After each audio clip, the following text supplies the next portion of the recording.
Aujourd'hui, nous allons répondre à une interrogation qui s'est posée de la part de certains internautes, à savoir une question qui se base sur un passage du livre, de la lettre, pardon, aux Corinthiens, que saint Paul leur adresse, et qui indique ceci, dans la première lettre aux Corinthiens, au chapitre 7, où il est question notamment du mariage interreligieux aussi, donc entre un croyant chrétien et quelqu'un qui ne croit pas. Et saint Paul dit que celui qui croit, et donc qui s'unit à une personne qui ne croit pas, la sanctifie par cette union. Donc, beaucoup de personnes se posent la question pour comprendre ce texte et se dire, mais qu'est-ce que ça veut dire? Est-ce que ça veut dire que il suffit que deux personnes se marient et que l'une est croyante, l'autre non, pour que celle qui n'est pas croyante soit sauvée? C'est l'interprétation facile. Mais c'est l'interprétation qui est un peu fausse, même qui est très fausse. La bonne interprétation, elle est très simple à comprendre, à partir du moment où on comprend la symbolique du mariage. Comme on l'a expliqué dans une autre vidéo, le mariage entre un homme et une femme, c'est ce qui symbolise de manière réelle, concrète et sensible le mariage entre l'homme, avec un grand H, et Dieu.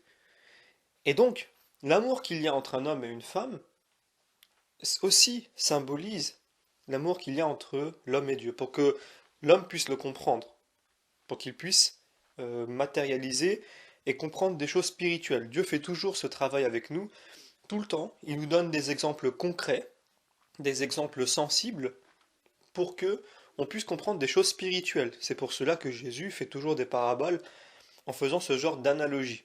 Donc quand il veut expliquer comment Dieu sème la parole, comment Dieu va faire son jugement, comment Dieu va agir avec les hommes de telle ou telle façon, il prend toujours des exemples réels. Il parle d'un semeur, d'un moissonneur, il parle de brebis, il parle des fois d'oiseaux, etc. Donc il prend des exemples concrets, sensibles et matériels, c'est à ça que sert la vie terrestre, pour comprendre les choses spirituelles. Et donc, pour en revenir au mariage, eh bien le mariage, comme on vient de le dire, symbolise l'union entre l'homme et Dieu. Donc, qu'est-ce que cela veut dire?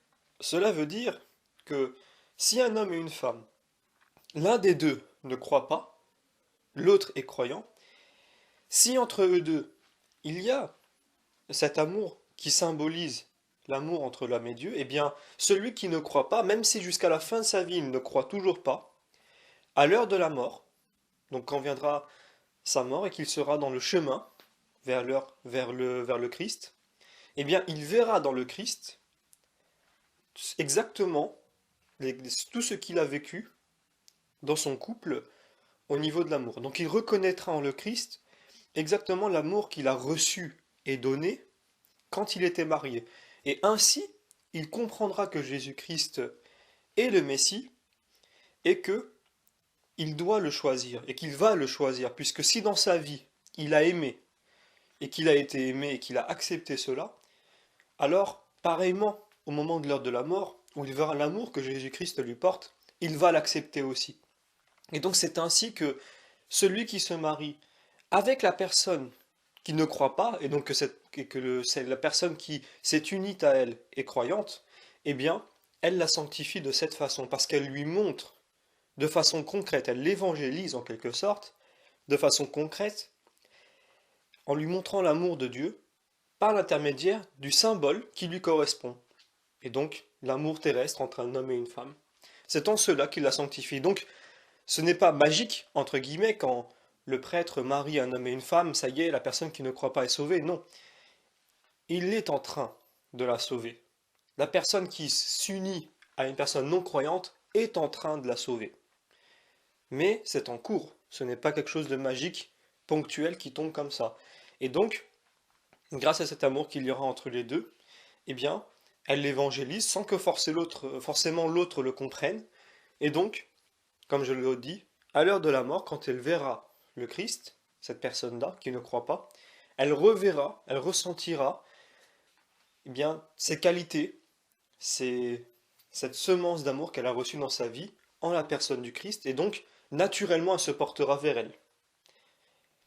C'est très important à comprendre cette question d'heure de la mort parce que elle répond à beaucoup de questions.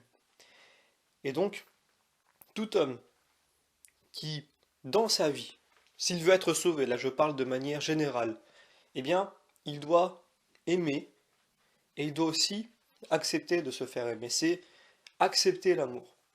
Le refus de l'amour, le refus de son prochain, donc une forme de blasphème à l'Esprit Saint aussi, puisque le blasphème à l'Esprit Saint, c'est le refus de l'amour de Dieu, et il faut se laisser aussi évangéliser par l'amour des autres, et aussi les évangéliser de cette manière-là. C'est ainsi que nous sauvons les hommes, parce que s'ils acceptent et s'ils aiment aussi, donc vraiment s'ils ont un amour profond pour les autres, même s'ils ne croient pas dans cette vie, il restera à l'heure de la mort, puisque c'est ce que l'Église catholique indique. Tout homme se verra proposer le salut. Eh bien, ceux qui ne l'auront pas connu dans cette vie le connaîtront au moment de l'heure de la mort, et s'ils auront aimé dans cette vie, ils reconnaîtront dans le Christ l'amour qu'ils ont reçu et donné dans cette vie, et ils le choisiront à ce moment-là. Donc c'est ainsi que le non-croyant est sanctifié par le croyant.